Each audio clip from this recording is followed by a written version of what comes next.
పందళ బాలుడు పంబావాసుడు హరిహర తనయుడు ఎక్కినాడు పల్లకే. మల్లెపూల పల్లకి బంగారు పల్లకి మణికంఠుడెక్కినాడు అందాల పల్లకి. మల్లెపూల పల్లకి బంగారు పల్లకి మణికంఠుడెక్కినాడు అందాల పల్లకి.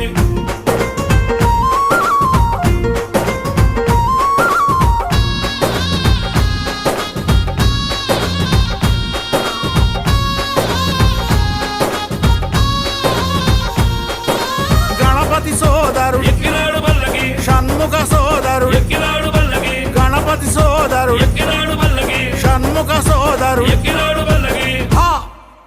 ఎరిమేలి వాసుడు ఏకాంత వాసుడు హరిహర తనయుడు ఎక్కినాడు పల్లకే. మల్లెపూల పల్లకి బంగారు పల్లకి మణికంఠుడెక్కినాడు